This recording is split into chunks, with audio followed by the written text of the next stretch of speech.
welcome into AniMan Plus, episode 67. Hopefully you're having a great day, whatever day you're listening or perhaps watching this podcast on our YouTube channel, youtube.com/SparkE3. Give us a like on the video, subscribe to the channel, be a friend, tell a friend that you're watching or listening.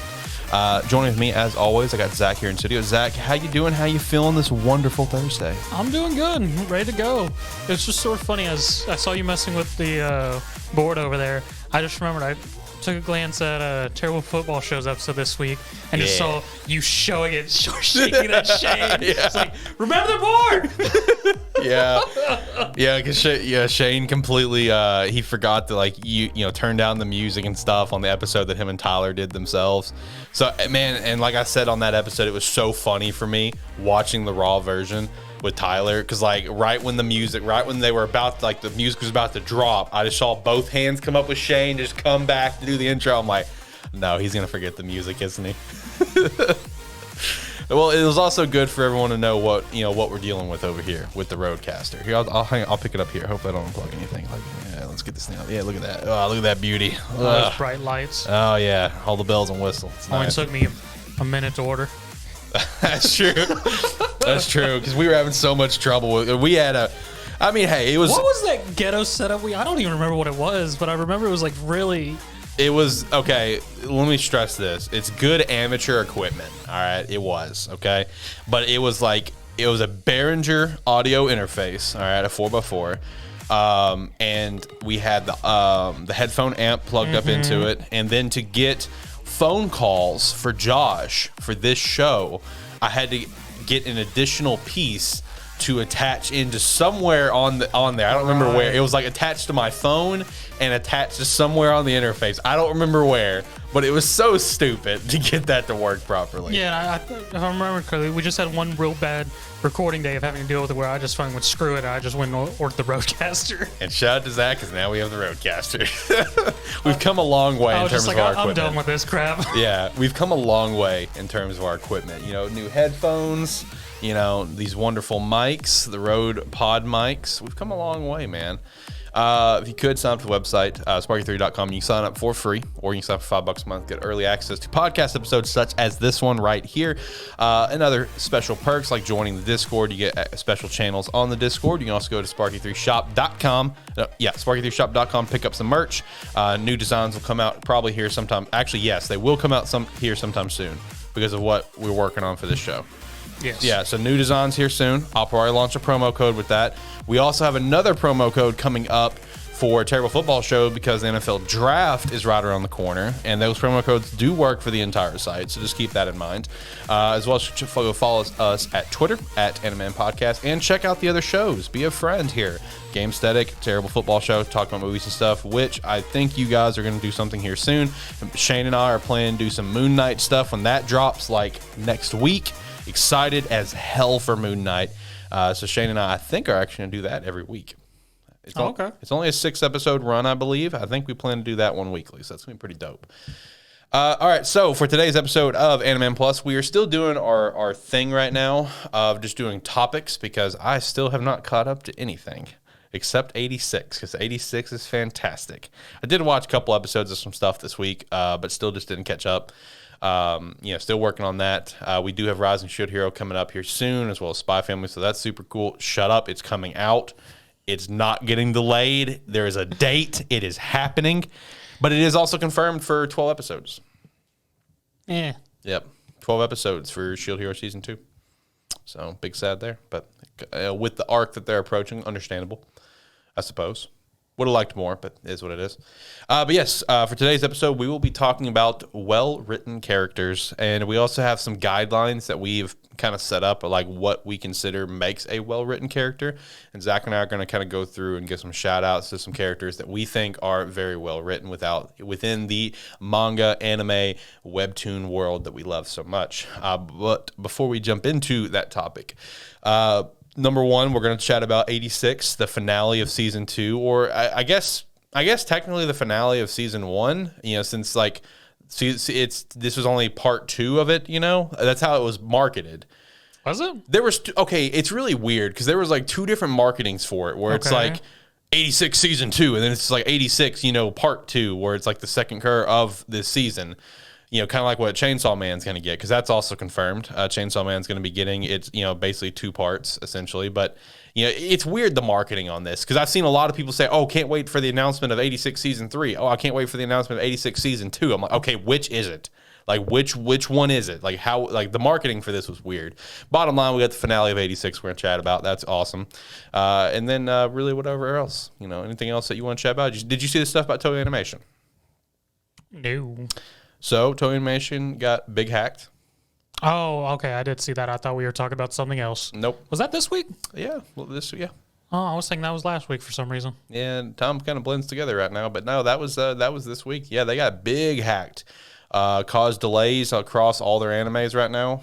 I could have swore that was last week. It might have been, because we chatted about Dragon Quest. I was like, because Dragon Quest has been out for 2 weeks now. Okay. So the news that I'm leading up to that was this week was Dragon Ball movie is delayed because of this. Oh, I did see that. Okay. Yeah, that's the news where I was leading up to this. But you are correct. We did chat about that last week. But yeah, Dragon Ball Superhero, worst movie name in history. That movie has been delayed for who knows?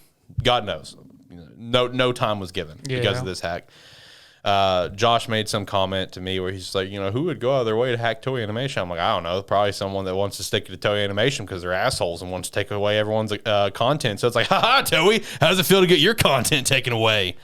Or I just think of Sakamoto Days Chapter 2.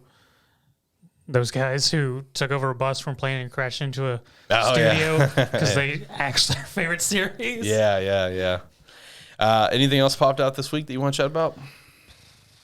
No, not particularly. I really haven't seen a whole lot. I also haven't been keeping up with news stuff this week. Right. Any chapters you want to give a special shout out to? The One Piece chapter coming out this Sunday, 144. It looks insane. That's all I will say. Freaking the Mashal chapter. The freaking Terminator ending. Oh, I know. Bro, I know. I was actually sad.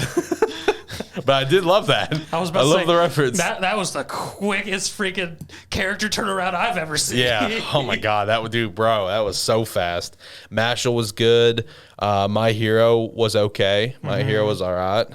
Black Clover. Was that on a break this week? No, it was just a very short. That's right. It was like 12 pages. No, it was 9.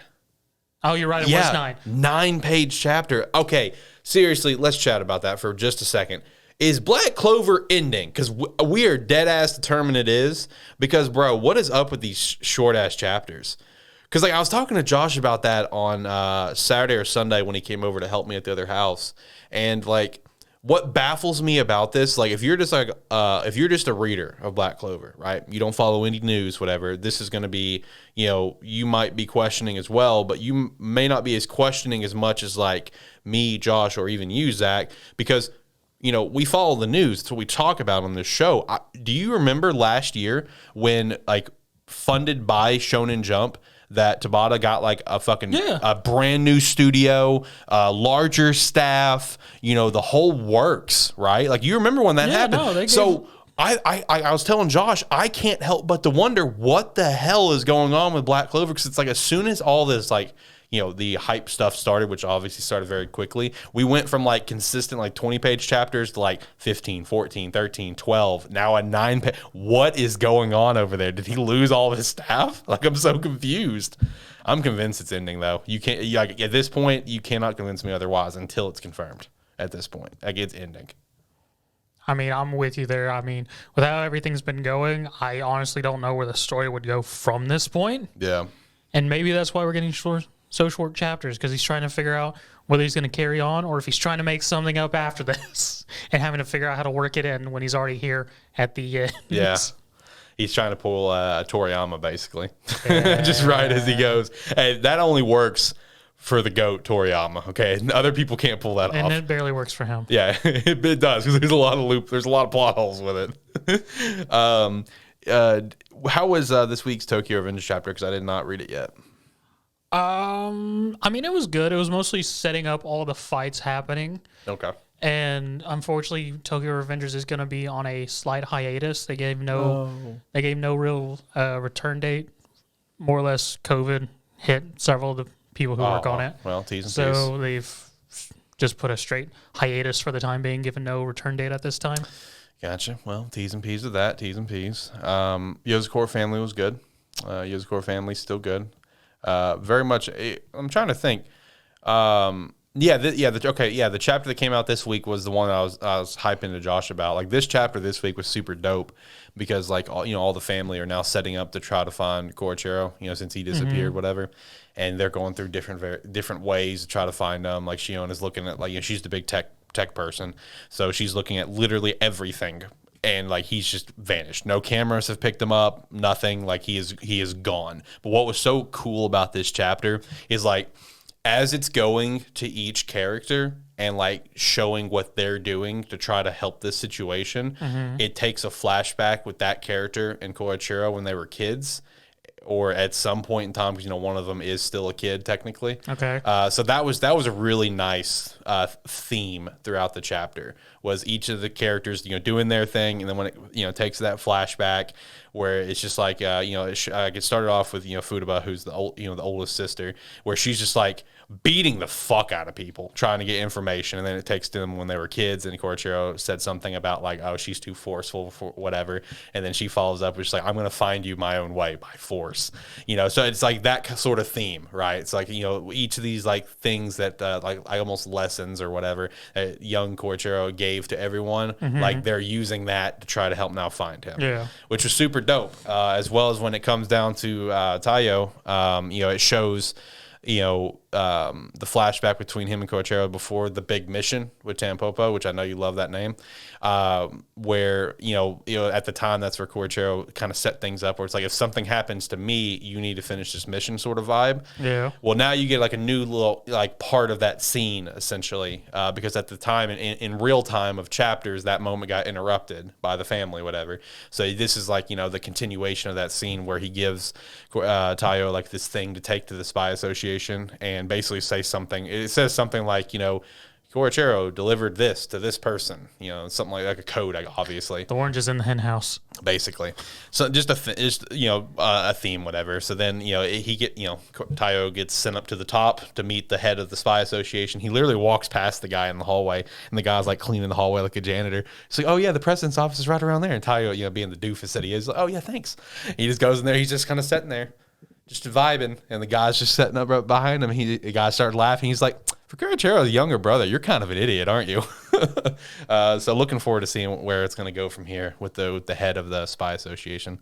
I think I finally convinced Josh to read this series, though. Took long enough. I know. Sooner or later, hopefully I'll get you on it. Probably not. I know, because you already guessed the whole plot. Yes. During the first time you described it, I literally hit every plot point with having no context besides what Alex was saying. Yeah, it's like, oh, so let me guess. This happened? Actually, yes. Oh, did this happen? Actually, yes. I hate you. It's what happens when you've read so many series. There's certain plots you can see happening. That is true. Those kind of like what I imagine, like what Dora Noron has. I haven't picked it back up, but that felt so stupidly generic. And I imagine it probably still feels that way. Did you drop it, or are you still reading it? I mean, I'm still checking it out. I mean, it's got its own little thing. It still has that sort of generic feel, but at this point, it's sort of gotten out where, I mean, I sort of see where it's going, but they're trying to do something a little bit different. Because we've seen like 3 big bads, and then their 4th leader. And we've also seen them murder a bunch of people. Oh, okay. Now people have come to investigate who are also going to get murdered. Gotcha. All right, well, let's jump into some quick anime chats. We're gonna chat about 86. Is there anything else that you wanted to personally shout out, or just focus on 86 here today? Land of Leodale had its final episode for the airing season. Episode 12 was this week for Land of Leodale. How was that? I mean, it was good. It was sort of a season 2 coming. No, I didn't say anything. It was sort of an odd ending, but for considering it was a more of a slice of life series, it sort of makes sense. Right. But when it ended and everything happened, I went, is this episode 12? And I looked, I was like, oh, look at that. I was like, okay. Oh, okay. Does that mean like Sabuki Bisco's ended then? No, I guess Sabuki Bisco started a week after it because it was only episode 11 for Bisco. Okay. What's Tribe 9 at? Also 11. Okay, so those two are about to end then. Yes. Love of Kill, how's that going for you? 11. How's it going for you? I mean, it's been interesting. Okay, so out of all these new shows that we checked out, Lana Leadell is still the best in your opinion? Probably best in just general storytelling for me. I take that back. Not general storytelling, probably more just characters. Okay. Enjoyable. Probably the best in storytelling would probably be Love of Kill for me. Okay. Out of everything that we've checked out, what is your least favorite? Is this Sabuki Bisco, I guess? Yasahime. Well, I didn't know you were still continuing that. I mean, it's ended already. Yeah. It ended several weeks ago. But okay. Was the ending very subpar? Was it disappointing like last season? You know, I don't know if I've actually watched the last episode yet now. Well, that tells you your answer. I don't think I've watched the final episode yet. Okay. Well, we are just a couple weeks out from all the new anime starting. Like 2 weeks. 2 weeks out from new anime starting, so that's always cool. Looking forward to that. If I can unlock my phone here, that'd be awesome. Oh, cool. All right, but yeah, 86 came to a close with its final episode. That again, these 2 episodes were delayed from last fall, and I got to tell you, this episode is one of like the most satisfying finales for me that I've ever got to see. And now it's also because I'm such like a big fan of this series, and I've gone through light novels and stuff, but I don't know. I mean. Like, I'm curious your thoughts on that statement, because like just how like that ending scene, like that episode came out Saturday, of course. I have watched that ending scene every single day since, some days multiple times a day. I'm obsessed because I genuinely think the entire episode, but especially like those ending few minutes, are just so beautifully well done. Like, I mean, this finale, again, to me, is one of the most satisfying finales for an anime and that I've seen in a very long time. I mean, it was a very good final episode. The whole part with Shin, I mean, it was all right. It was sort of finishing up, seeing as the main story of this part 2, season 2, whatever it is, was mostly following Shin and the rest of the previous Spearhead. So, excuse me. So it was a nice little just sort of finishing touch with them. Then ending with that sort of salute at the end, and then cutting off. And then what was actually the interesting was actually Major Waifu's stuff. Well, I guess she's technically a Colonel Waifu now. Yep. And just seeing everything that's happened now, the aftermath of everything, of going from defending the capital to being rescued by the Confederacy, and sort of seeing the switch of the people's attitude from they were all high and mighty to still trying being high and mighty, but slightly realizing they're being pricks about it. Yeah, yeah.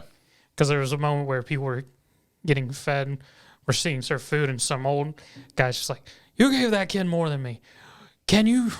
Well, I forget what he said exactly. Being an asshole. Yeah. And not be equal and whatnot. It's just everyone just sort of looked at him, and the other guy was saying, yeah. He was just like, shit. Yeah, because keep in mind, the people that were feeding him was 86. So it's just like, it was like, oh, well, why can't it, can't it be equal? And then it's just like that quiet moment of, oh, wait. So, I mean, overall, it was very good.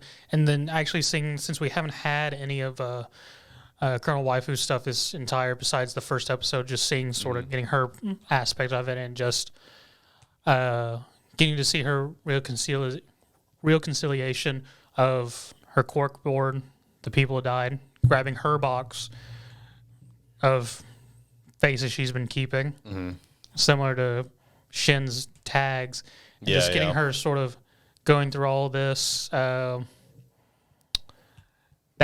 higher up dude who was really shoe kissing. Did you notice the pictures that were on his desk? Of Ernest? You talking about Ernest? Head of No, not Ernest. Oh yeah, okay, yes. The Republic guy. Yes, right, yeah, and okay. He had that really fake ass looking picture on the left. Yep. With some 86. Hard in the 86 is just fucking hates their life. Yes. Hates their life. I saw that and I was like, that's a nice touch to this character to make me understand that he is completely ass kissing. Yes. Because there's also 2 Confederacy guys just chilling on sofas in his office next to him while he's giving Lena her new orders. She found her cat, and the cat's just chilling by her legs. Yeah. Yeah. I liked how that started too. It was like, just ignore the cat. It's like, what's that with you? Just ignore it. Yeah. And he's just like, okay. Yeah, yeah. Yeah, leading to her meeting Ernest and everything. She very obviously hates that name of Bloody Regina. Oh, yeah. Because he said it and she just immediately got a fist ready to hit somebody. So she very obviously dislikes that nickname. Yeah, it was not her choice to get it. It just it was just kind of given to her. It sort of feels like it. Yeah, because she just became basically the top handler. Yeah. So it was just kind of given to her because of the red strip of hair. Yeah, and I sort of figured it was sort of similar to Shin's Undertaker of just... Right. It was sort of the thing moniker he was given, and actually him in this episode coming to embrace that name of his and him deciding that he is going to be the Reaper, but not the one that carries people, but leads them to their end. Right. Because that was a very nice scene as he was leaving the memorial of him just saying, I haven't forgotten y'all. I'm the Reaper. I was like, well, goddamn, Shin. Yeah, he's fully embracing it. Which also, one thing about the Undertaker thing that we failed to give a small little shout out to last week was whenever the Confederacy came in to kind of save the day at the end of that episode, and Cyclops is like, wait, that symbol, and Lena's just like, oh yeah, that was the Confederacy symbol, right? And Cyclops like, you know what? Yeah, you didn't see it. He's just like, you've never seen it before, so you wouldn't realize what it is. Yeah, because Cyclops is referring to the Undertaker symbol. Yeah, and I like how Cyclops doesn't even bother to even tell her at some point. Yeah. Because even whenever Lena, eventually at the end of the episode, we finally get the meeting of former Spearhead and Lena, and it was very obviously Cyclops still never told her. Yep. Because she walks up clueless as the hell who any of them are. Yep. Which, reading that, okay, so this scene was done twice in the light novel, because I think I told you boys, with the first 12 episodes of 86, right? That was literally the entire light novel one, right? Yeah. That scene that happened, that was actually at the end of the first light novel, but it literally just ends the light novel. It's been a long time, Handler 1, and that was the end of light novel 1. Mm-hmm. And then the scene picks back up in light novel 2. But no, so that scene, that entire meeting scene was absolutely fantastic for multiple reasons. I want to stress multiple reasons. Because everything about like that ending sequence when they were setting up to meet had so much symbolism behind it in a lot of different ways, right? Where you're sitting there as the Spearhead are walking, and you get those flashbacks of where they were before. It starts with where they were now, where they were before, and where they back to, that symbolism there. And when it comes to that symbolism, one thing that really sticks out is like when it came to Shin's time for his symbolism, right? Where it showed him as a kid, as a baby, and it shows him, as a kid running, and then it picks up with Shin running towards the rest of his team. Something that Shin normally would not do. Shin would normally just like walk towards his team.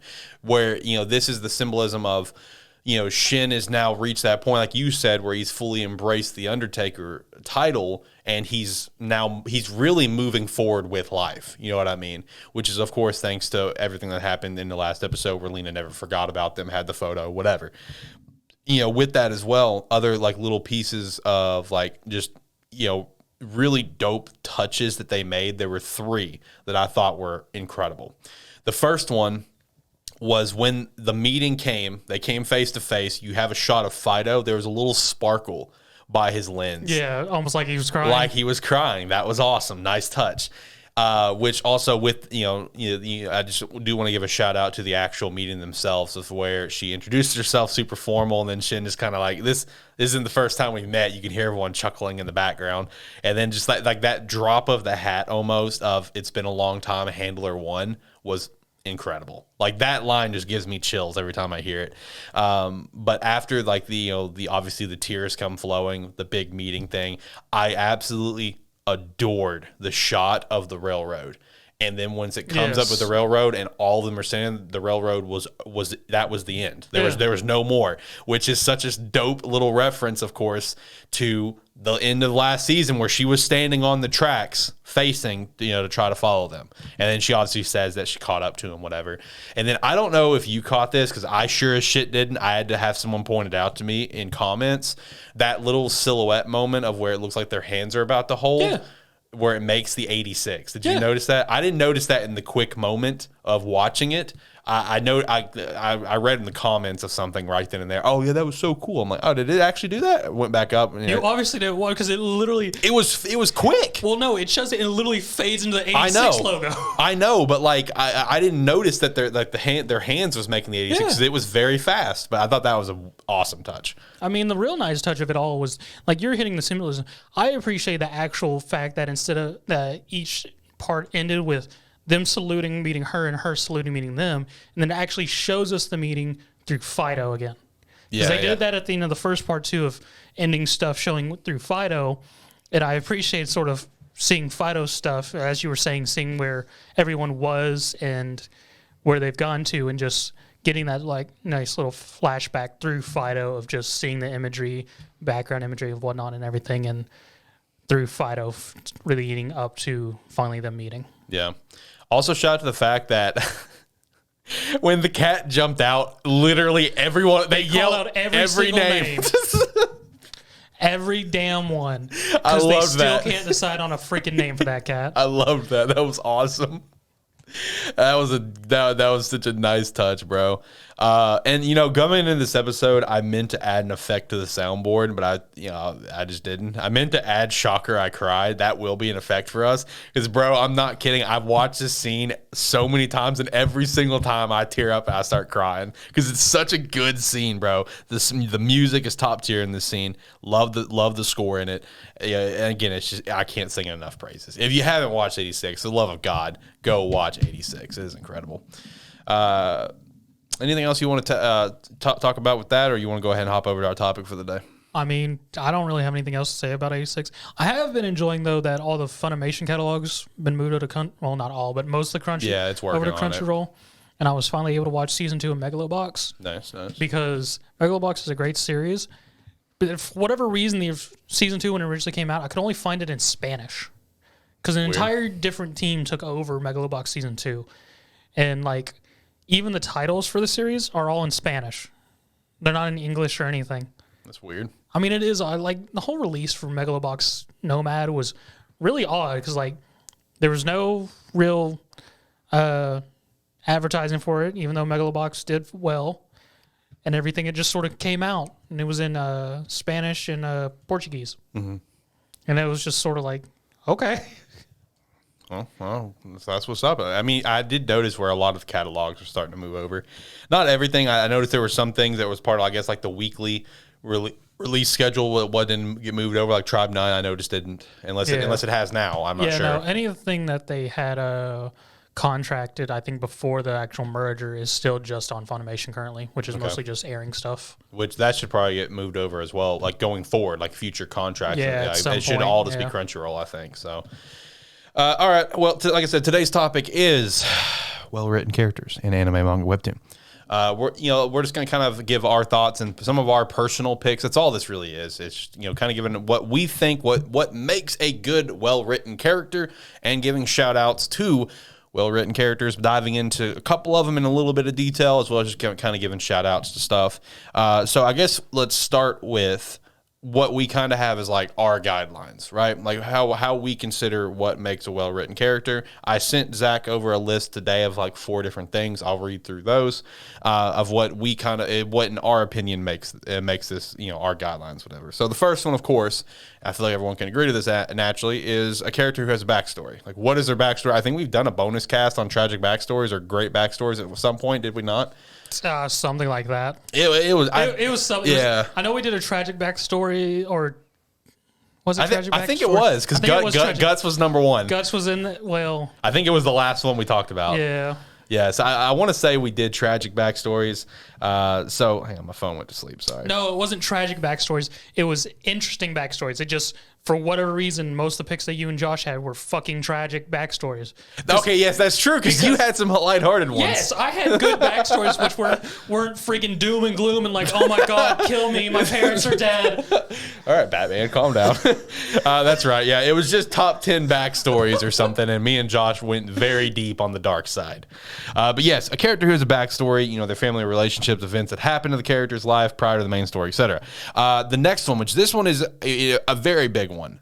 And that is a character who has strengths and flaws, like character who is very clearly flawed in some capacity. They don't need to be like over the top flawed, but have those flaws, right? Because if you don't have those flaws, a character becomes too much, in my opinion, like 2D, right? Yeah. Like it's not a lot about them there. Consistency is another thing, you know, in terms of like whether if it's positive, negative, or you know, just kind of a gray area about it, just like how consistent are they with their words and actions. And then lastly, having a personal goal that basically determines the arc of the story, which prompts the actions and the conflicts they encounter throughout the story. You know, that was kind of our guidelines that we both agreed upon of like what makes a well-written character. Zach, is there anything else that you would add on, or do you think that kind of hits the nail on the head? What's your thoughts? I mean, those are some really sort of just basic points to go with. Yeah. And me now realizing, like the 3 characters I mentioned to you, they don't always match up with these. because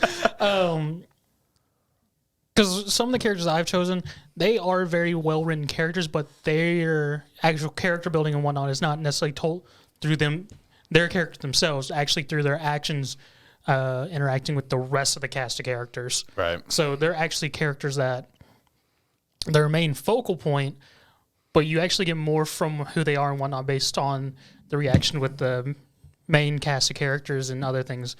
For instance, Kuro Sensei from Assassination Classroom. Yeah. You don't get his backstory in the series until like within the last 30, 40 chapters. Mm-hmm. And then the other one I mentioned in there, which is another teacher character, funny enough, is Jinichiro Kagami, who's another teacher character in which, at the point in time of the story we're seeing him, he's sort of at his peak.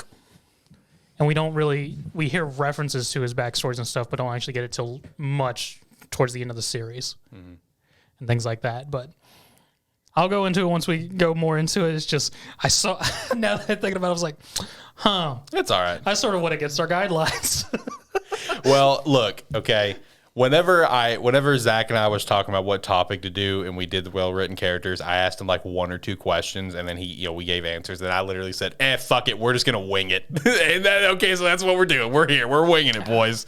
Hey, we're just here to have a good time. It's gonna be a good conversation. That's all that matters at the end of the day. Okay, so do you want to dive into maybe a couple of your characters that you mentioned? Because I actually want to piggyback on what you're saying with, like, let's say Kuro Sensei, where it's like his backstory is very late in the game. Because like I feel like people may disagree with me on this. I feel like some people may be on board with me on this. But one character that I do feel like once you find out the backstory, you realize that they're actually a pretty decently written character is Meliodas, because his backstory, I still think his backstory with Elizabeth is, in my opinion, fucking terribly tragic. Like, I can't imagine having to watch people back to the tragic backstories. Yep, back to this. Getting back into it, boys. I can't imagine having to watch the woman you love died. I forgot the number that the Elizabeth that we meet in that series. I forgot what number she is. It's in the hundreds, I think. Yeah, it's a stupid high number. Yeah, where he's watched her die 100 every whatever times, and she's gonna find him and fall in love with him every time, no matter what. Once you find that out and you find out his goal finally. Again, this is pretty late in the series of he wants to break this curse, and once you find that out, and you're just like.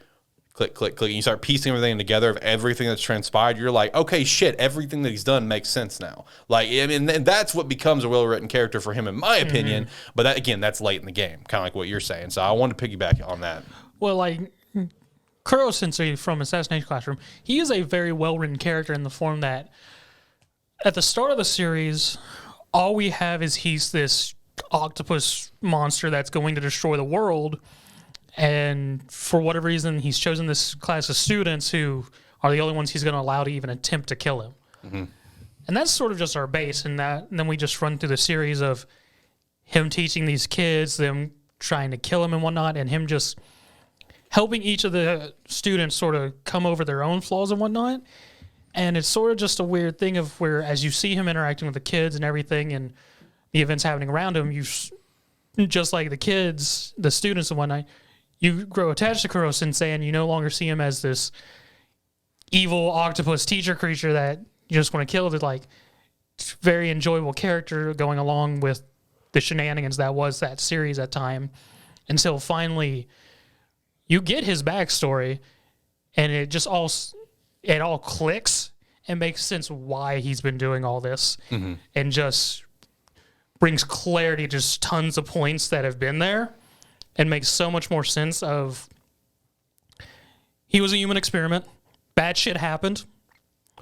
I guess spoiler for anyone who for some reason hasn't read or watched Assassination Classroom. You know, I think you said that last time too when we were talking about Koro Sensei. Whatever. It's been done. You're on your own. It's been done. I apologize if I've spoiled it, but it's out there. Yeah, you're on your own. And more or less the only person who cared about him was the teacher of these students, who somehow got dragged to watching over him, and he gained some emotion for her. And when the experiment went wrong and she died, she only asked that one of her last wishes was to help these kids who are downtrodden. And so he takes that as his goal, because he was just an experiment. He didn't care for anything. For all he cared, they could have killed him and nothing about him. But he grew attached to her and took up her goal as her dying wish and went, I'm going to help those kids. And takes over the classroom, does everything, leading up to the final chapters of real emotional scene of when the kids finally kill him. It's intense, because you've now, I forget exactly how many chapters, seeing all this, finally seen his backstory, gotten that click of why he's all doing it, and just being, fuck.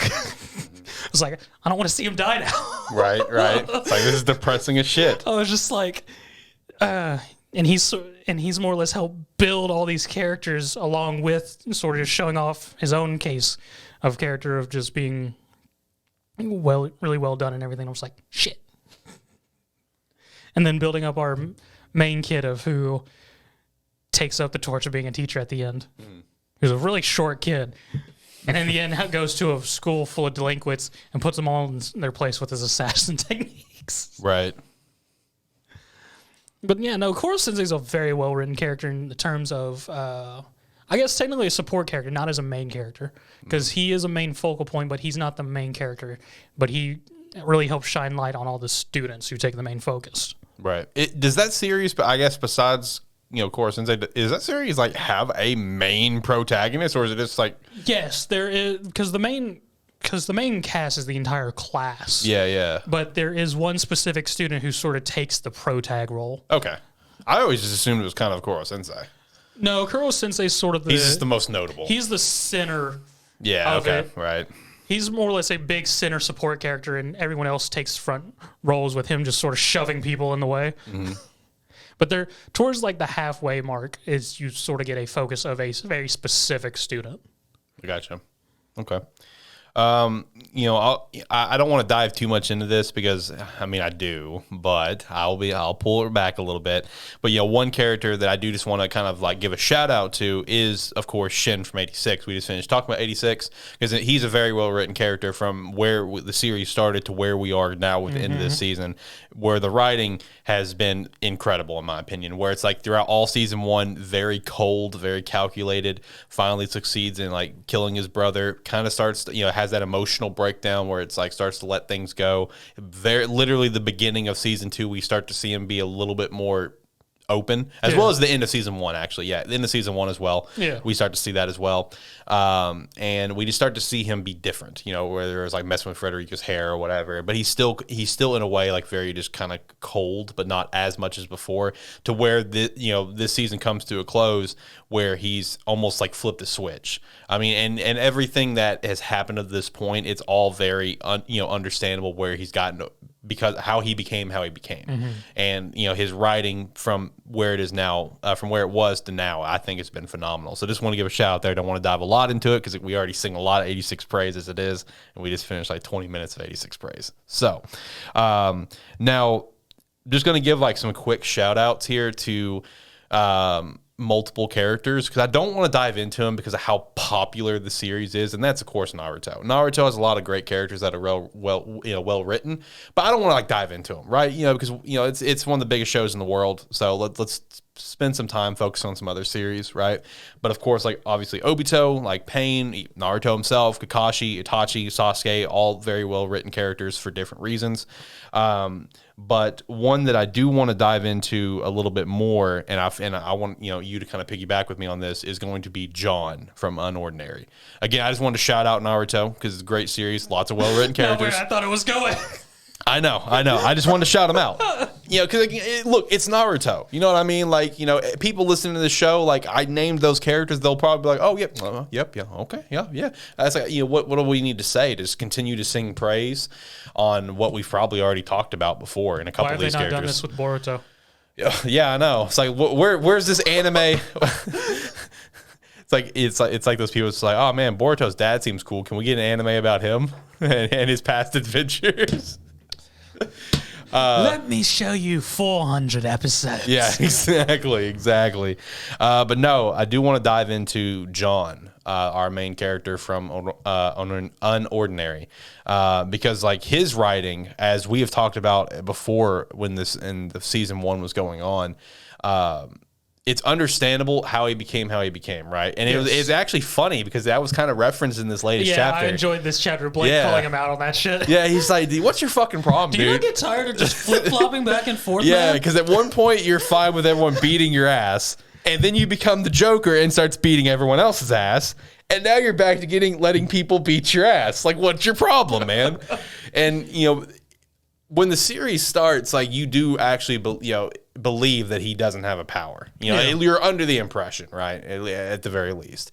So when you have that reveal that he does, and he's broken as fuck, and then you start to dive into more of why he doesn't want to use his power, where he just like lost control, and there's all the royals and stuff he just hates them all, and that's what helped him now become Joker, where he just wants to beat the hell out of every royal because he thinks they're all scum and whatever. And you see more on his past, and even when he was king and he was essentially a royal, like he gets it and he hates that. You understand why he was completely fine with getting his shit wrecked every day, pretending to be powerless.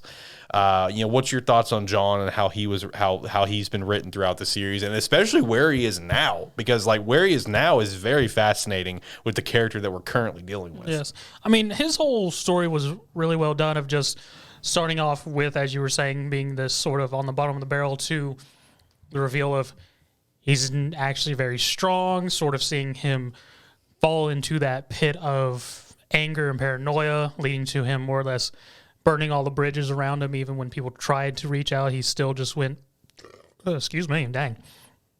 They're against me and all that fun stuff, leading to the whole school takeover, him becoming king, safe house, all that fun stuff. And finally getting through this arc of his paranoia, getting to our end fight with him and Seraphine. Great fight. Which broke through, finally leading us to a small sort of a realization, redemption into what our current John is, of trying to come to grips of a balance of using his power but not falling into his abyss of violence again. Mm-hmm. Yeah, I can agree to that, bro, because like that's been the biggest thing that's been fascinating with this current arc, is him having those quick moments of where he almost falls back into it, like he did a chapter ago, where he beat the shit out of those guys who needed their shit wrecked. Let me stress that they did. Okay, they needed to get their shit wrecked. But the story's already made it very prevalent that anyone who's a royal is pretty much a prick. Yeah, because of how massive asshole. Because of how the series universe is. The Wellington students are the oddballs in all this. Yes. So, already kind of dived a little bit into it last chapter, and him, having that realization, he's like, fuck, I lost control again. Because he did. He legit almost lost control before Arlo comes in and kind of like chills him out, whatever. But then even still in this latest chapter where he's still like coming to grips with everything, where it's like Arlo and Seraphine backed him up, to get him into the safe house and stuff. So like everything involving his character and how it's been written, in my opinion, has been, very entertaining to watch from beginning. I do feel like there were a couple moments during like the big anger boy arc where it's like, I felt like it drug a little bit, Yeah. I mean, and another sort of big thing that the series has shown to sort of show John's character growth was from the beginnings, where his only friend really was Seraphine. Yeah. because he more or less bullied his way into her life. True. And, with the kitchen thing. Yeah. And pretty much everyone just sort of saw John as a punching bag. No one bothered helping him or whatnot. Even the people that he did try and help, they didn't take any notice of him. They were just like, he's powerless, let's go and let him take the beating, to him beating everyone and everyone starting to fear him, to now at this point we have not just Arlo and Seraphim, but we have that one blonde kid who is now like a John supporter. Yeah, that was so funny, dude. It was at the end of this. It was the end of this chapter where John and Blake and them come back and like where they're eating, and that little blonde kid was just like hyping up this fight. It's like, oh yeah, Blake did this, and then John did this, and it was so cool. And it's just like, all right, damn, he's got a fanboy. And then some idiot tried to do something to John, and then he went. Hey, at least John's got one supporter. Shut up, phone. At least John's got one fanboy. So shout out to that. Another Webtoon one is actually a couple. And I was curious your thoughts on and how you feel like how well written they are, because I feel like they're, especially the main character, of course, is very well written as you like continue to find out more about like his past and stuff, and what especially transpired between these two characters. Another Webtoon pair here, Rai and Mizuka from Noblesse. What's your thoughts on them and how well they're written? Because I personally feel like Rai is written pretty well as you continue, even though he seems very obviously quiet, kind of, doesn't, interact a lot, but at the same time he wants to. But like as you find out like who he is, his role in this entire thing, and him living completely alone, plus having the friendship that was developed between them, I think like once you start to connect the dots and like all that kind of gets revealed, I feel like it's very fascinating writing. Shinwoo is still the best written character. He got shafted. I love Shinwoo, okay? I'm one of the biggest Shinwoo supporters, and I'm so upset this man got shafted. Like, look, I understand. Listen. I understand that Rai wants to protect these kids and make sure nothing happens to them. But Rai, you could have let Shinwoo get experimented on. I'm just saying, it would have been fine for the story. We would have loved it as readers. Just saying. But no, the actual Rai and Marika. Both of their characters were done very well, especially Rai. It was sort of weird. Nobly sort of had that focus on the kids at first until we had whatever switch was to Rai, and just the eventual reveal of his backstory leading to all the shenanigans on the vampire island and the ascendancy or whatever it was. I can't remember what it was called now. So dealing with all that, leading and getting to know Rai based on his backstory and how he interacts with everyone, and the weird ending of Nobly Season 1, leading to eventually the war with the werewolves. And that whole backstory of, well, we're enemies now, but we were friends, so now we're enemies, and we're going to kill each other, but once we fought, we're going to be frenemies again, and then we're going to go and whoop someone else's ass because frenemies. Yes. And just the whole reveal, as you said, as we progressed and learned more of each of their stories, and which, now that I think about it, was sort of odd, it was revealed as needed and not before needed, but hey. They became more enjoyable characters, well written, fleshed out more, made their choices and actual actions very much more... it helps it make sense. Yeah, exactly. Of where it was just like, that's sort of odd to, okay, I sort of get now why they were doing this and whatnot. Yeah. To giving our overall oddness, that was the cast. True. Why don't you dive into your teacher character that you wanted to chat about? Oh, yes. So... The other teacher character. The other teacher character. From the Ultimate Otaku Teacher Series. Shout out. Naruto Kagami, who, sort of like Kuro-sensei, at the point of time of seeing him in the beginning of the series, he's sort of at his peak form, but his sort of flaw is that because he's the super genius that came up with this theory of a possible dimension door that could be a reality, but the time's technology was just not capable of it. And then once he found that out, he sort of just became a recluse, writing his otaku, what was it? It was about animes. He ran an anime blog, which his constant goal was to be the #1 blog. And he had disease of he couldn't do anything unless he wanted to, which led to him always dragging his feet as a teacher and leading to the weird scenarios that was the series. And his whole thing is his flaw was that he would not do anything unless it interested him.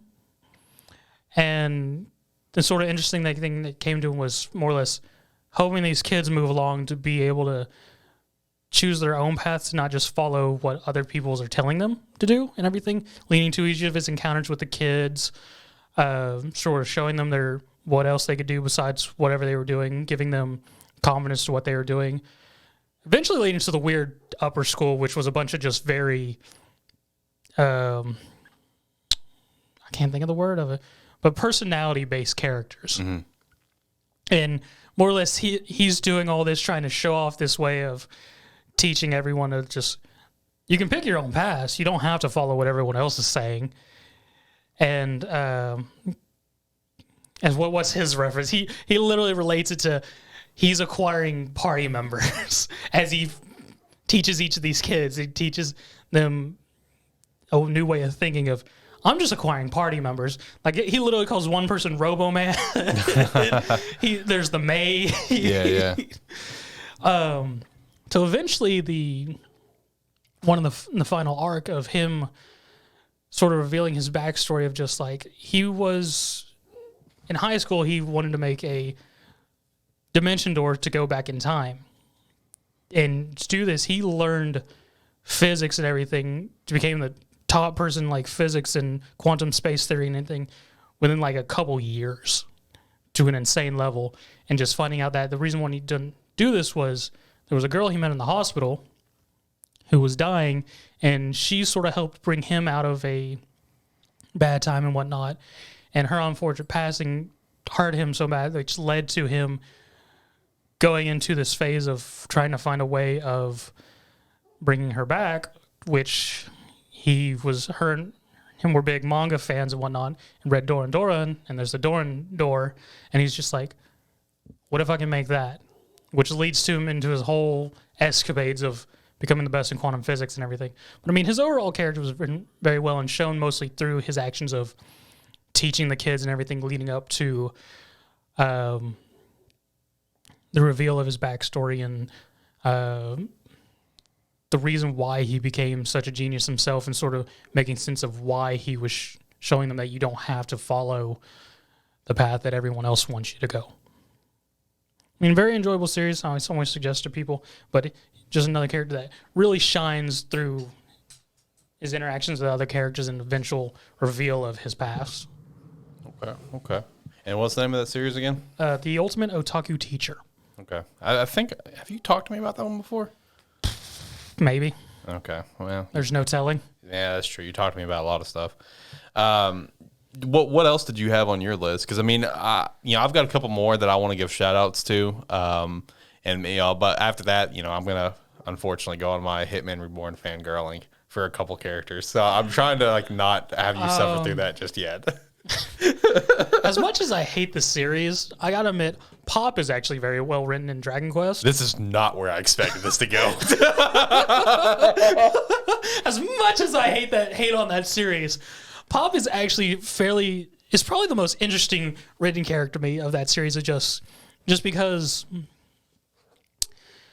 you have all your staple characters. You have Dai, the hero, who's always going to succeed regardless of whether he falls down or whatnot. Hyunkul's your edgelord badass, where regardless, once he leaves the dark side, he's always for the good side, and he'll always be a badass in some way or fashion, be a heartthrob with his armor broken off. The only interesting thing about Man was the bullshit of her trying to be a cleric when she was really a monk. Yeah, there was a whole rant on that when that happened. Yeah. I'm gonna low key miss the Dragon Quest rants. I'm not gonna lie. At the same time, I'm ready for a new page to be turned for AniMan Plus. Because again, for anyone new to this show, we've basically been reviewing Dragon Quest since episode 3 of AniMan Plus, and here we are at 67. I'm sorry, Zach. Well, it's dragging itself out with Toei not putting anything out. That's true. That's true. Because of the Toei hack. Because we're literally on the final hacks. But yeah.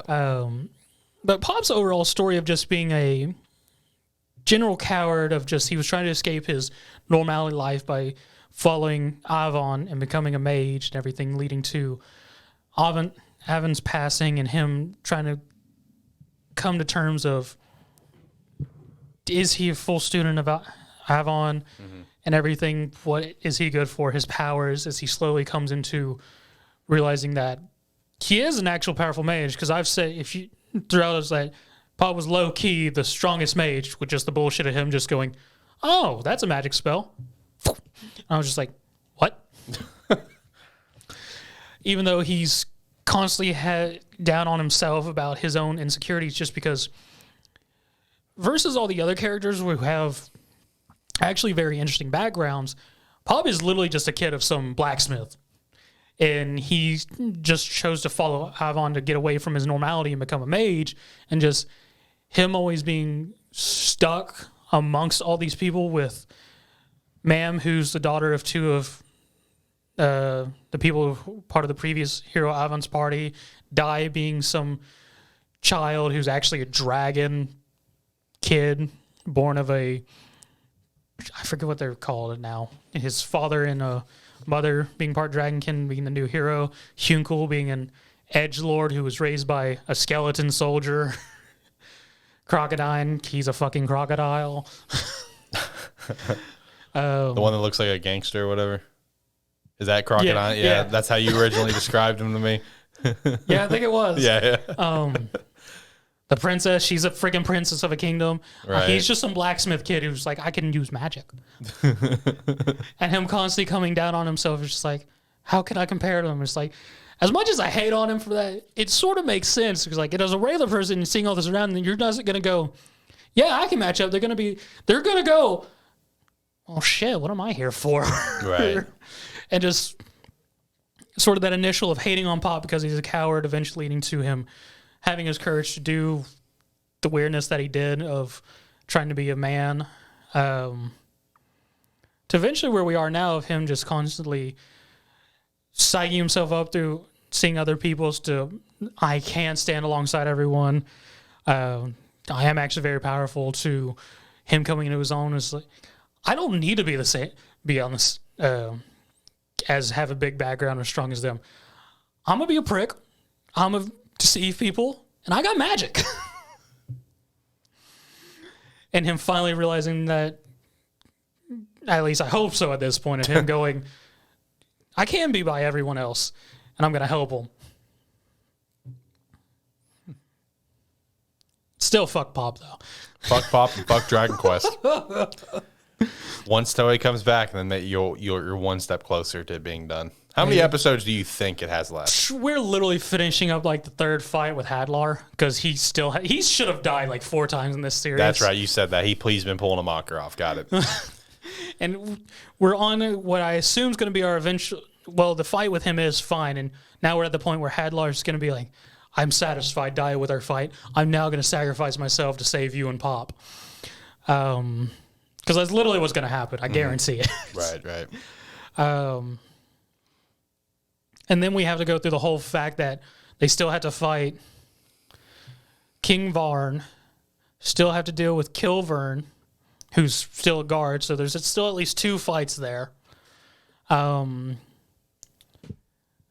I don't know, maybe 15 episodes. You're so close.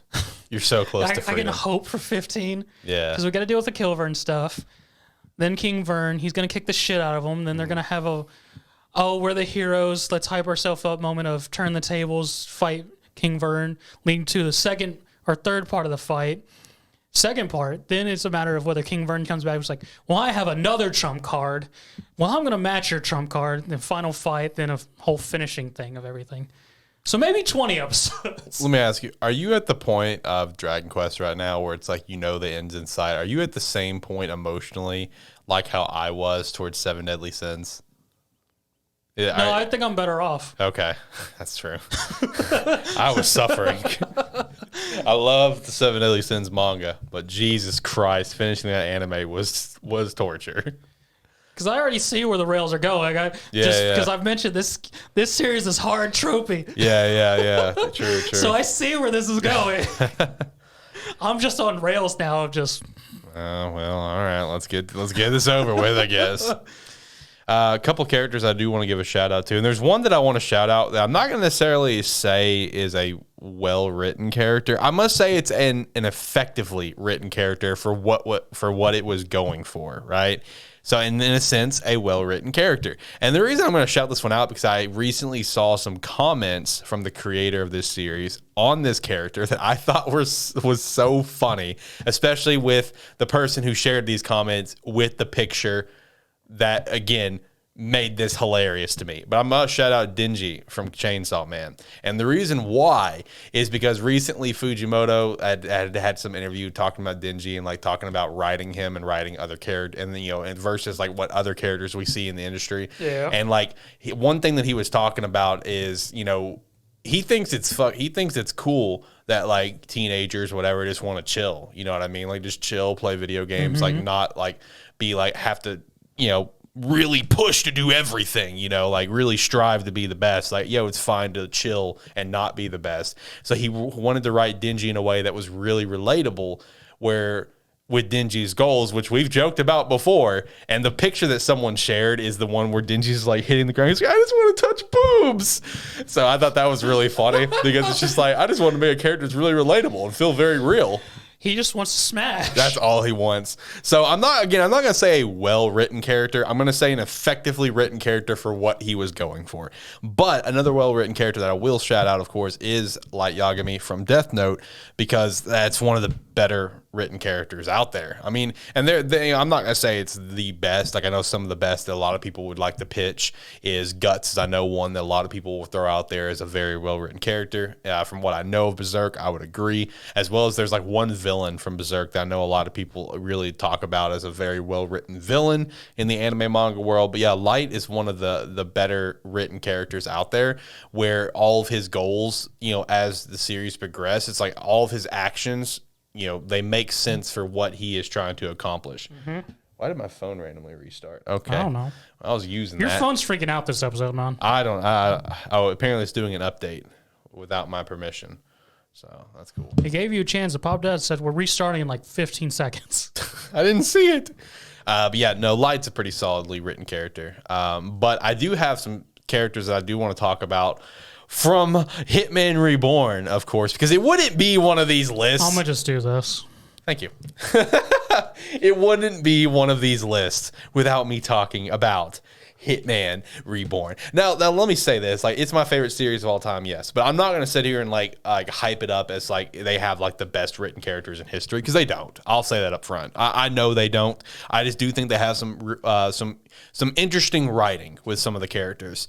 Naturally, Suna, people, in any series, when you're talking well-written characters, you're going to want to default to the protagonist. I mean, for multiple reasons. Suna obviously has strengths, of really caring for his friends and wanting and willing to go further and beyond for his friends and put himself in situations that he doesn't want to be in for his friends. Like, those strengths there of just being very loyal and loving the people around him. And then, of course, you see his flaws. I mean, literally, when the series starts, he's known as no good Suna. Like, you see the flaws, you know what I mean?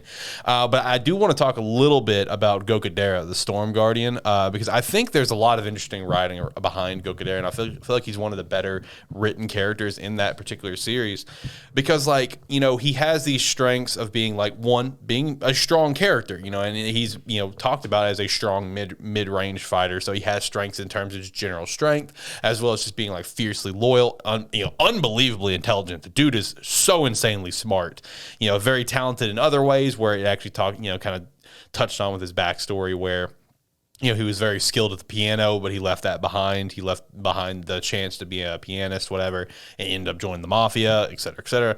But then, he has these other flaws where it's just like he's super hot-headed, right? He's super hot-headed, and, one of the major flaws that you see addressed in the Battle of the Rings arc is he didn't see his own life, right? He saw his life as essentially nothing, which is why Shyamalan would basically like not train him anymore, is because, you know, he hurt himself playing with training with dynamite, and he's just like, you know, you don't see it, you don't see the problem. And then, you know, when he's again doing training later and he like falls into a hole, which how is he not dead? I don't know, but he, you know, it's anime. Yeah, it's anime. You know, he falls into a hole, dynamite explodes everywhere, and then hey, soon as dad just happens to be in the hole with him, you know, and it basically just kind of gives him the lesson that you need to see your own life, which then he starts to see his own life and then almost forgets it again in the Battle of the Ring fight for the Storm Ring, where he had the ring, right? Like he had the ring. I think that the Varia Guardian, I think his name is Bell. I think I could be wrong, but you know, he had Bell beat. He had the other half of the ring. All he had to do was get out. But you know, Bell's being a little bitch, whatever. You know, and you know, all the shit's about to explode at the end of the thing. And Suna basically convinced him, like, hey, don't sacrifice yourself for this. So Gokudera, even though he was dead ass determined to win this and get that ring for the boss, you know, because he's hyper loyal, he actually willingly lost the fight just to survive and, you know, get back to his friends. Because, you know, he ended it with the lines like, I want to see the fireworks again, because that was like an earlier chapter, an episode, whatever. You know, so just like, you know, that writing of where he goes from not seeing his life to seeing his life. And, you know, in terms of him being like hot-headed, like that impacts a lot of different things in like just normal day-to-day life with Suna, right? Like we see that all the time. And there's one particular episode that I genuinely love these episodes, even though a lot of people don't like them, because they're filler, but also people just didn't like them. I loved the Inheritance arc in the anime, where I'll focus on the first generation Guardians. Gotcha. I loved that arc. There was a lot of things about that arc that I thought was so cool. The stuff with the Rain Guardian, that was great, because obviously Yamamoto was very different, and why, you know, kind of detail why he fell. But Gokudera's was very fascinating, because for that entire episode, you know, Gokudera was distracted the whole time. It was all obviously a big ploy by G, the first Storm Guardian, and G, you know, transformed himself as Gokudera and worked with Suna all day and was like super fucking helpful, right? Helped him with his homework and explained it in a way where Suna could understand it. Did this, did that. A bunch of people came up, so, oh yeah, you're Gokudera. Well, we fucking hate you because you beat up our boss. You know, then, you know, G beat the shit out of all of them, and then here comes Gokudera, and G basically talked to Suna, like, how was my performance today? And he's like, oh yeah, you were really helpful, you were really reliable, blah blah. And then G's like, yeah, different from normal, right? Just like that gunshot of like, oh yeah, you suck, basically. And then basically, you know, just kind of details more of just like your hot-headedness created this mess that I just cleaned up because these guys wanted to come fight you. You're too hot-headed for this and this and this and whatever. And then, you know, what he was trying to test in the situation was their bond, because at first he was like, I'm not accepting you. And then, you know, Suna fought against that, whatever. So just like all of those points of, you know, Gokudera slowly changing throughout the series. And like, it is teased that he does ultimately overall change, because in the fight with Gamma in the future, Gamma does say that Gokudera did become like the right-hand man of the Von Gola, super strong, whatever. Yeah. So he, you know, Gokudera achieves his goal. And another thing involving all of that I also want to shout out, and it'll be my last shout out for Gokudera here, that I really, one of my favorite moments in the series is this is in the manga only, in the Simone family arc where he was fighting Shitty P. Yep. And you know, throughout this whole series, dude, like even though Suna, like, yeah, he's very strong when he gets in hyper-dying will mode, obviously, and very reliable. But other than that, Suna's kind of a giant klutz. Yes, he is. Yeah, he's a giant failure. Let's be real. I was about to say, his character from the first chapter doesn't change unless he's in hyper mode. So, like, but with that being the case, throughout the whole series, Gokudera has, like, put Suna up on a fucking pedestal, right? Where Suna's just, like, the greatest thing ever, you know, and he's not going to hear otherwise, you know what I mean? So when it comes to that fight, you know, Shitty P starts, like, shouting out, like, all of the problems with Suna, this, and it was funny. Where Suna's just like, how did you even get my test results? You know, you just like shouting out everything that's wrong with him, and Gokudera not saying a word. And then Suna's just like, oh man, Gokudera probably fucking hates me now or whatever. And Gokudera's like, are you done? It's just like, and then he finally admits at that point in the series that he acknowledges that he knows all of that. Like, he knows Suna's a giant failure. But there are the other aspects of Suna that is what makes him fiercely loyal to him, and while he will remain loyal to him. So it's just like, you know, from the loyalty aspect that's created in like episode 2 or whatever, and then as you kind of figure out more things about, you know, why he may have gotten like hot-headed and why he's gotten to the point that he has, like with his family, where his mother just kind of, that whole situation transpired where, you know, you get the letters from Bianca, whatever, where it's just like his mother did not want to marry his father. He always blamed his father for the whole thing, but really his mother was sick. You find out all this stuff with his backstory where it's like his general attitude, his general character starts to make a lot of sense, right? And then also just how he's being written, where he starts to see his own life. And, you know, he's not actually as oblivious, you know, as it kind of seems, where he thinks Suna's so amazing, where he acknowledges Suna. Yeah, Suna kind of sucks, but Suna's a really cool dude. That's why I like him. Yeah, I think his writing is very cool, personally. I'm not going to say he's like the most well-written character in the fucking world. Like, none of these characters up here or any other ones, like, none of them are like, I wouldn't put them in the top 10. I really wouldn't. I just really think they're well-written, as well as Inma, the boss of the Simone family, that you meet in that manga arc. I feel like everything with those characters are very, very well written because of how Damon Spade basically fucked everything with history, right? Yes. And made it where that family was like bottom of the bottom of the bottom, and made it seem like the Von Gola is the one that fucked them over. So that whole writing of those characters, I thought was very well done. I feel like Murkrow is very well written. You know, because all of his actions make so much sense. Oh, yeah. Like, so much sense because of what happened to him and like his friends and where he was experimented on as a kid, whatever. Everything makes sense. Like, there's a couple of aspects about him that don't make perfect sense to his character, because, you know, he dresses it up as, like, let's say him joining the Von Gola, he dresses up, he wants to steal Suna's body. Which, is that a fact? Yeah, probably. But then as time goes on, it's just like, is that still a fact, though? Do you actually like Suna? Do you think Suna's cool? Like, you know, like, there's moments where it's just like, is that the case? Because even it's kind of hinted with the Battle of the Rings arc, where when Murkrow finished up the fight and he was disappearing, he's like, I'm gonna still steal your body, you know, I'm gonna get you, you know, and he goes away. Suna has that moment of like his, you know, intuition, where it's just like, no, I think there's something more here, isn't there? You actually like me, don't you? You know, it had that kind of tease. The whole thing with Murkrow's character also was sort of interesting, because in his writing, he sort of is the embodiment of Mist, because all throughout the series, there's always reference to Murkrow, because there's this weird thing of in the Mist Guardians, Murkrow and Chrome, but love Chrome. Murkrow's whole character is pretty much a miss, because we don't actually get a whole lot from Murkrow after that initial first battle arc with him. And then the rest is like, here's my goons, here's Chrome, this random girl I picked up, take care of her. I'll show up here and there when I'm needed. Yeah. And as far as we're aware, he's in a vat, chained up. Yes, that's where he's at the whole time until sometime in the manga. Pretty much for the entire series. Yeah, like, literally the whole, I think he finally gets let out. I think it's after he helps beat Damon Spade. Yeah, literally, it's like because he took his body. That's right. Yeah, because it's literally within the last couple chapters where it's finally like, I'm free. Like, hey guys, and you're just sort of just like, at that time, I'm sort of just like, all right, cool, Murkrow, I want more Chrome.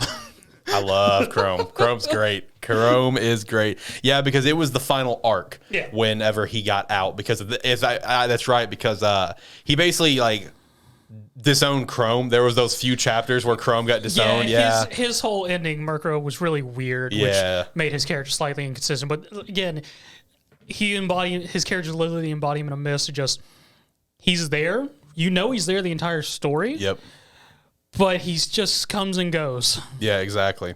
The last character I'll mention for, you know, my fangirling here, because there are certain aspects about him that I think's very well done, and it's especially because of like some of the stuff in the future arc, is Xanxus. I actually really enjoy Xanxus' writing. You know, I know a lot of people love Xanxus. I might be on an island thinking that he's, you know, very well written. I don't know. But I like how he's written, because like there's so much about his character that just makes so much sense as you find it out, where, you know, he thinks that he's destined for greatness, right? At first, you know, he thinks he's destined for greatness because he has this rare flame, you know, that he has the flame of wrath, as it's explained later in the future arc, which is the mix of the sky and the storm flames, which the second boss had. You know, he was under this belief for X amount of time that he was actually the son of the ninth boss. You know, there was the backstory you find out where that's not the case, but he fully believed that he was set for greatness. And like, even though like he comes to that point by the time you get introduced to him, he already knows the truth, right? Like, this is not something he finds out. He already knows he's not actually the son, as you find out later once you get more details of the Vario's attempted coup, whatever. Like, you find it out then. But, like, you know, even though that's the case, the dude is still, like, fiercely loyal to the Von Gola, right? He's still, like, in his own asshole way. And he's still fiercely loyal to the 9th, because that's also described in the future arc where Suna is the 10th. You know, while it's, you know, past Suna in the future, like, the future Suna is the 10th, but the Varia only answers to the 9th. like it's still a thing. Like, he's fiercely loyal to the Von Gola, but, like, you know, while he is fiercely loyal to the Von Gola because of, like, the rags, you know, it's like a rags to riches story, right? You know, because the 9th boss basically adopted him. You know, he went from rags to riches. He's fiercely loyal to the Von Gola in his own asshole way, because, and that's further, described in that future arc with one of, in my opinion, the most badass lines in the series, where whenever he's fighting, I think it's Bell's older brother, who's like the Mar Storm Guardian, the fake Mar ring, I think, whatever, in that little section, where Zandes is just chilling on his chair, blows up the roof of the building. Yeah. And he starts, like, you know, basically trashing the current Von Gola and the current head and stuff like that. And Zandes, again, yeah, he trashes Suna because he's not a Suna fan. Suna beat him, of course. You know, but even though that's the case, he did say that, you know, taking out of, like, our internal conflicts, when someone from the outside attacks the Von Gola, we as the Von Gola stand as one to eliminate any scum that attacks us. Basically nodding that he is on Suna's side in this, because the Von Gola as a whole is being attacked. So because of stuff like that, I think his character is unbelievably well written in a way, and it's also even dived in more with the future arcs I shouldn't say that, since there is a future arc. The later arcs that never got animated, where Suna actually managed to convince Zandes, as well as other former villains and other characters, to basically assist him in one massive plan. You know what I mean? So I actually really like Zandes' writing, mostly because if it wasn't for that line in the future arc, I wouldn't be as hyped about it. But that line of where he, again, basically acknowledges Suna, where it's like, hey, you know, while we have our differences and I don't fucking like you, we're still both the Von Gola. So, like, all of his actions, they make sense, as, you know, especially when you find out his story, where he is just fiercely loyal to the Von Gola to a fault. You know how I describe Zandes? Huh. He's mobster like Laxus. Bro, that's true. He literally is. Those are the exact same character. Yeah, mobster Laxus. I like that. That's fair. All right, I'll get off my fangirl train now. I had my Hitman Reborn time. So, did you have some other characters that you wanted to shout out? I mean, a character that I enjoy who's well written in just character development is Ainz from Overlord. Okay. Because through the novels and the 3 seasons we have, and shout out to season 4 coming out this year, we slowly see Ainz going from just some office worker who got stuck in his OP skeleton mage body whenever the servers of this MMO got shut down. Slowly see him go from a human in this skeleton mage's body, slowly seeing it turn into his mindset changing to that thoughts of this all-powerful undead mage throughout these 3 seasons of him going from, maybe we shouldn't, going from just trying to protect the home base, him and his guildmate, to slowly expanding to just overall taking over and just being a maniacal mage. It just, all this is fine as long as it protects us from originally just staying in their spot, initially going out, just testing the waters, to outright forming alliances with other countries and destroying whole groups of people like it's nothing. And more or less casting fear to everyone that is. And just slowly seeing that mental change in his character of just going from originally being, well, we should be cautious, not try to hurt humans, to just straight, it's us against everything else. Doesn't matter who they are. If they're against us, they're dead. Pretty solid there. I don't think I have anything else character-wise. I mean, because technically, I guess we could. But, you know, again, it's just like shouting out characters that everyone, that's just super notable characters. But I don't see the point in that. So I mean, I feel like I've kind of hit all the points that I personally wanted to hit. I mean, did you have any others, or was that just the last one? I mean, that's just the one. Okay. That I want to mention. I mean, none of your romance characters. All right, listen. That needs to be a whole separate podcast. I did, going into this, I did think about a lot of them. I did a lot, and I'm just like, I'm gonna pull back from that one today because I could go. That's a whole rabbit hole I could jump down. There is a lot that I could jump down with that one. I mean, one more I'd like to reference, which I've referenced it before. Actually, I think in our bonus cast of backstories is I literally just blanked on his name. Weak Hero. Oh, Gray.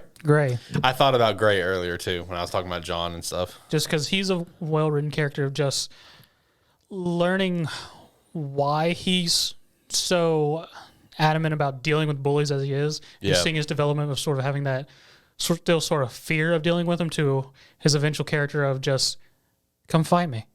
Yeah. And just him slowly becoming a mob boss. Basically. And even now he still has the fear, right? He still does. Like, and that's what's interesting about him is that he's still afraid to deal with this stuff, but at the same time he's not letting the fear hold him back. And so another character is actually very well written, even though we actually haven't gotten a whole lot from him until this new season, is Donald Gnaw. I know, bro. Donald's whole story has been so phenomenal. Just it's been shown through the telling of other characters. We haven't actually seen his actions until these most recent chapters within like the past couple months of just how he works and whatnot. It's always just been others telling of just don't mess with Donald. Yeah, don't fuck with Donald. Leave him alone. And just finally actually seeing it with the confrontation with young, I'd actually see the name to be able to say it properly. The other organization, just him going through that whole fight sequence with that guy to eventually just get to an agreement and have the guy show face where he straight cuts his own head. Yeah. I'm just like, fuck. Gerard's also very good there too because his backstory was incredible. Loved those chapters of Gerard's story. Yes. Go-Go's good as well.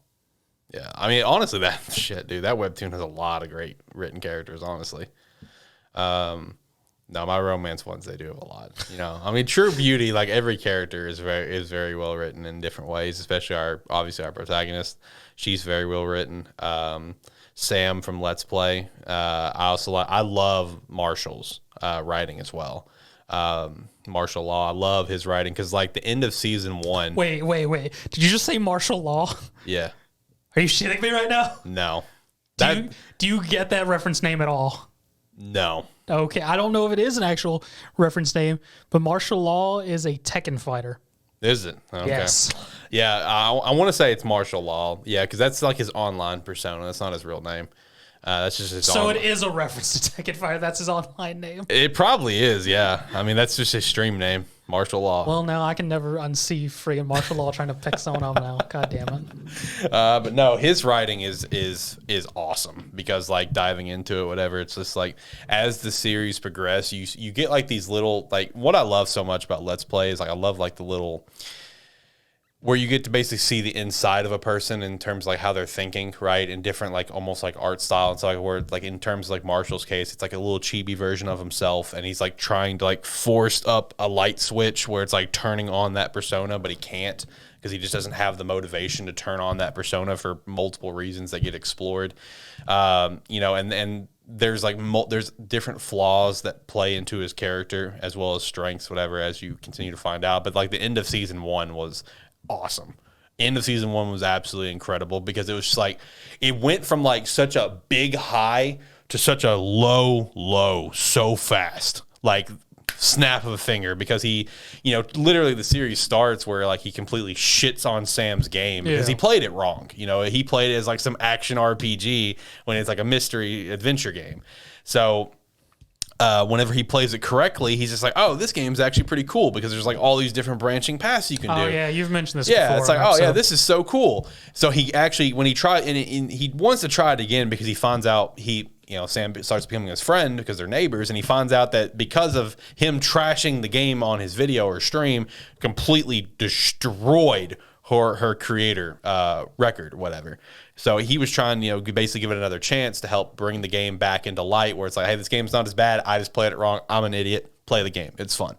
So it's just like, once he finally finishes the game and the credits are rolling, he's just like, dude, this game was so fucking cool. Like, this was a great experience. I'm glad I played this again. And at this point, he's already dealing with a lot mentally, right? Like, he's already like having those troubles of turning on the light switch and stuff. And then just like the gloom of when it's going through the credits, and it's just like, like one dedication of this game is it's dedicated to martial law.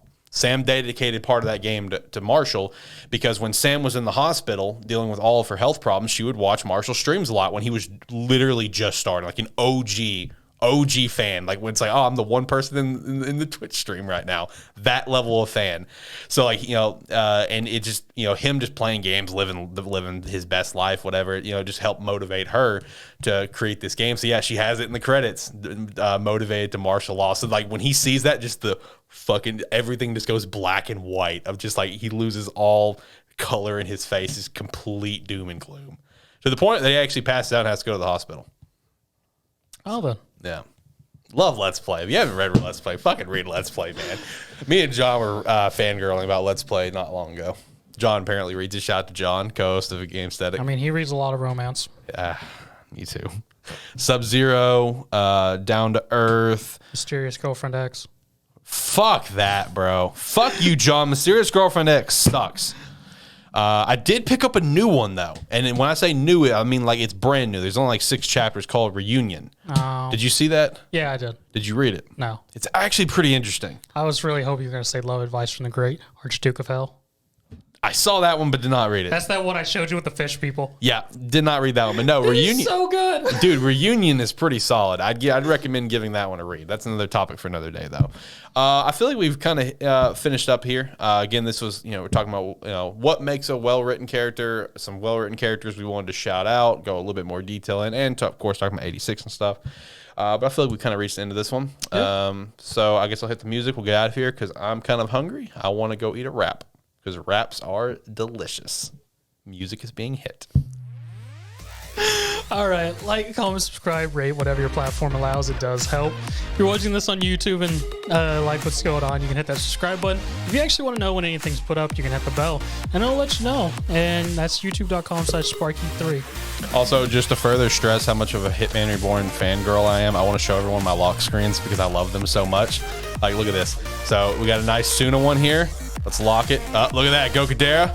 Lock it again. All right, unlock. Look at that, Yamamoto. Let's do it again. That one's, well, it's real. It's kind of, it's bright, so that's why you can't really, yellow. We got Lambo, Hibari, and Kuromokura. Isn't that legit? 10 out of 10. You know,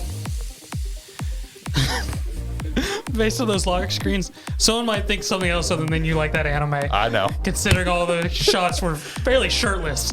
That's not true. Okay, maybe I couldn't see it great from my angle. No, yeah, they were not. They are not shirtless. Those Okay. are children. That's weird. But then I also have, the love of my life as a lock screen as well. Holly. Yep, love of my life. Okay. Anyway, if you did make all the way to the end, you're an absolute legend. We appreciate you for that. Do everything that Zach said and more. I don't know what next week's topic will be because it probably won't be anime talk. We'll see.